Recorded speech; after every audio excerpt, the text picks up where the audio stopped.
I'm planning to create a playlist where I will be going through each of the web vulnerabilities one by one. By the end of the playlist, you will have a very good understanding of how web application penetration testing works. So let's get started. The first challenge that we are going to be solving is the brute force challenge. And if I click on DVWS security, I have the level of difficulty. Low means easy, so I'll be solving this one first. So I will select low and click on submit. And now if I come back to brute force, I can see I get a web login page where I have to find the username and the password. Now before I carry on with the challenge, if you do not have DVWA already installed in your Kali Linux and Foxy Proxy not configured with your Firefox, I will link two videos in the description box. Please check those videos out, set up your system, and now you can follow along. Now if you have already set up your system, you already know that the username is admin and the password is password. If I click on login, I can see the username and the password is correct, but we will act like we do not know the username and the password and try to brute force it. So if I give a wrong username and a wrong password, I will give the password as ABC and click on login. I can see that I get the error message saying that my username and password is incorrect. Now let's see how we can brute force this login page. The first thing I will do is, in the upper left corner I will click on the Kali button and type Burp Suite, click on OK, keep temporary project in memory selected and click on next, click use burp default selected and click on start burp. When Burp Suite starts, click on proxy. Under intercept, click on this button to turn the intercept on.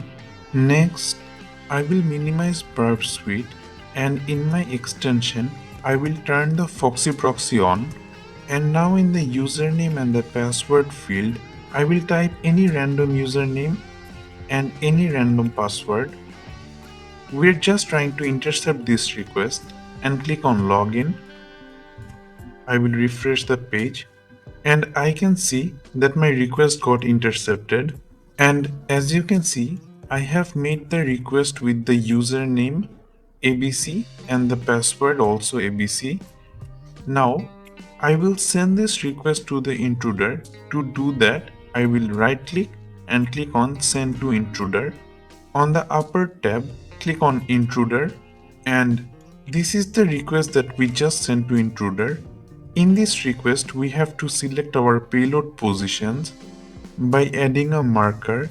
So first click on this icon, which is to clear the marker if any marker existed, and now we have to add the marker. We have to add the marker in two positions, one in the username field and one in the password field. So I will click on the ABC of the username field twice and it is selected. Now I will click on add marker and as you can see, the marker has been added in the username field. I will do the same for the password field too. So I will click twice on the ABC of the password and add the marker. Now for the attack type, I will change from sniper to cluster bomb. Cluster bomb is when all the user tries the combination of all the passwords. You will understand better when the attack starts.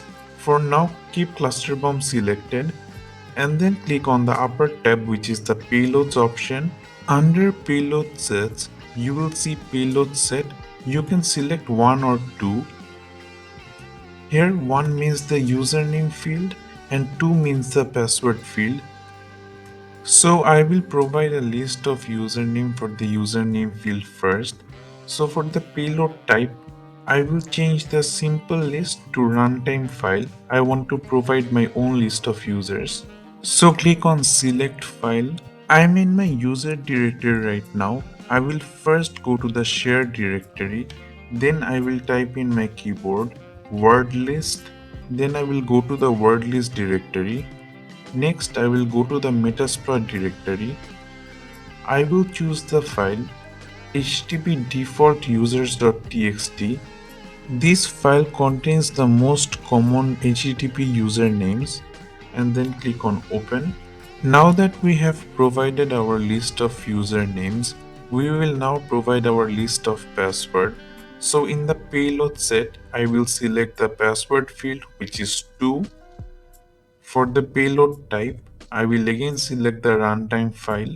For the payload settings, I will click on select file, and this time I will select the file http default pass.txt. This contains the most common http default passwords, and then click on open to select the file. Now we are all done. I will click on start attack, and as you can see, my attack has started. Since I'm doing a cluster bomb attack, the username admin is first trying the password admin, and then again you will see that the admin is trying the password, and so on. Here you can see the admin is trying the password let me in, and the other usernames are also trying the combination of all the password. So this is what I meant when every username will try the combination of all the passwords. Here response received means in how many milliseconds are we getting the response. The field that we should be interested in looking is the length field. Length means content length. Content length means the size of the page. So I can see that if the password or the username is incorrect, all the size of the page are same, which is the error message that you saw earlier. The username and the password is incorrect. That error message, the content length is more or less the same, 4702 or 4703. So if the content length is different, then it means that we should be interested in that password and username. So to filter, I will click on the length once, and I will click on the length again, and I can see out of all the content length, when the username is admin and the password is password, the content length is the highest, which is 4740. So there is a strong possibility that this is our username and password. So I will close everything. I will turn the intercept off. And if I try the username admin and the password, I can see our brute force attack is successful. So this is the easy challenge of brute force. Now we will be doing the medium challenge of brute force. So I will first click on DBWS security, select medium, click on submit, and click on brute force again. So what is the difference between the medium and the easy challenge? So if I scroll down and click on view source and check the source code out, I can see in the if else statement, if the login fails, it will sleep for 2 seconds, which means that before trying another attempt, we have to wait for 2 seconds. So this is the only difference between the medium and the easy challenge. I will do it either way so that you can understand better. So I will turn on my Foxy proxy, turn my intercept on, and give any random username and a random password. Click on login to intercept the request. I have given the username ABC and the password ABC again. I will right click and send to intruder. I will click on intruder. The process is similar to the easy challenge, but there is this only one difference. So please keep on following along and you'll understand. So as we did in the easy challenge, I will first clear the target, and then in the username field I will add a marker. In the password name field too, I will add a marker. The attack type I will change from sniper to cluster bomb, and then I will click on payloads. The payload set is 1 for the username. The payload type is the runtime file I will select. I will select the file as same as before, which is the http default users.txt. Click on open, and payload set, then I will change to 2 for the password field. The payload type I will change from simple list to runtime file. Select the file http default pass.txt and then click on open, and now we can start the attack. And when the attack starts, you can see under the response received field, we are getting a response in every 2000 millisecond, which is 2 seconds. So the only difference between the easy and the medium challenge is this medium challenge is much slower. I have to wait 2 seconds before every attempt, so I will let it run. So after my brute force attack ran for a while, I can see under the content length is more or less similar, which is 4712 or 4711. So if I filter by the highest content length, I can see when the username is admin and the password is password, the content length is the highest, which is 4750, and since it is not a failed login attempt, the response time received is also 3 milliseconds. So this is our username and password. So this is the medium challenge of brute force. Now we will be doing the hard challenge. So first I will click on DBWS security, select high and click on submit. So what is the brute force hard challenge? So if I scroll down and click on the view source, I can see in the if else statement, before checking the username and the password, the web server will first check whether the anti-CSRF token is correct or not. So what is an anti-CSRF token? I will not go into details of CSRF because we have a whole section dedicated to it. For now, just think of anti-CSRF token as a uniquely alphanumerical user token, and it is different every time you send a request to the server. So even if your username and password matches but the user token does not match, it will not let you log in. And if the login fails, it will randomly sleep between 0 to 3 seconds. So in order to brute force this web server, the first thing we have to do is grab the user token and send it with each request of the username and the password. I will show you in details. I'll close this. So as you can see, there is a username field and a password field, and here there is a user token which is hidden. So if I right click and click on inspect, under the submit button you can see there is a hidden field. If I double click on hidden and convert it into text, I can see this is my user token. So if I refresh the page and again change the hidden to text, I can see our user token is different. So now first I will try to grab this user token and send it with every request of the username and the password. So let's do it. I will close this. I will refresh my page once. I will turn the Foxy proxy on. Next, I will start my Burp Suite, turn the intercept on, and just reload the page to intercept the request. After the request is intercepted, I will click on proxy settings here, and in the left tab, I will click on sessions. Here we have to add our own session handling rules. So I'll click on add. The rule description, you can call it anything you want. I will just name it as rule 1. And for the rule action, I will click on add and select run a macro. And then we have to select our macro. So I'll click on add and select the request that we made earlier. So this is the request that we just made. At this point we can turn the intercept off if we want. So I'll click on it to turn the intercept off. And after selecting the request, I'll click on OK. And in the macro editor, I'll click on configure item.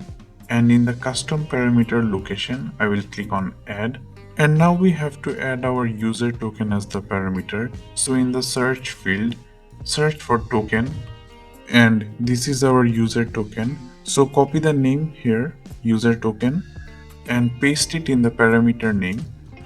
Now select the value, double click on the value and it will automatically get selected, and click on OK, click on OK again, click on OK, and in the session handling action editor, checkmark this box which will tolerate URL mismatch and then click on OK. And in the session handling rule editor, take on scope, under tool scope, uncheck everything except intruder, and under URL scope, select use switch scope and then click on OK. So the reason why we added this session handling rules is because we want to grab the user token first, and every time we are making a new request with a new username and a new password, we are going to use the token we just grabbed. So after the setting has been done, now we can start brute force. Close the settings tab, turn the intercept on, and give any random username and a random password to intercept the request. Click on login, and as you can see, we grab the request. I can see my username is ABC, my password is ABC, and this session token is generated. Next, I will click on HTTP history, and in the parameter I can see a check mark. So this is my request. So I will right click on it and click on send to intruder. I will again right click on it and click on add to scope. I will click no here. Then I will go to my intruder tab. I will first clear any marker. Then I will add the marker in the username field. Next I will add the marker in the password field. Select the attack type as cluster bomb. Click on payloads. Select one for payload set for the username. For the payload type, select runtime file, and I will choose the HTTP default users.txt. Next, for the password, I will again choose runtime file and select the file HTTP default pass.txt and click on open. Next, at the settings tab here, I will uncheck this box, make unmodified baseline request, and in the grep match, I will clear everything and add my own match, which would be incorrect, and click on add. Now we are all done, we can start the attack. So I'll click on start attack, and after my attack has run for a while, I can see in the incorrect field, if the username or the password is incorrect, it will show 1, but if it is correct, it will show nothing. And as you can see, when the username is admin and the password is password, it shows nothing. I can also filter on the content length, so the highest content length would be my username and password. So as you can see, the content length of every username and password is 4719, but when the username is admin and the password is password, the content length is 4829. So this is how you solve the hard challenge of brute force. Next we will be solving the comment injection. If you like this video and want to watch more content related to the other web vulnerabilities, please subscribe to the channel. Thank you so much for watching.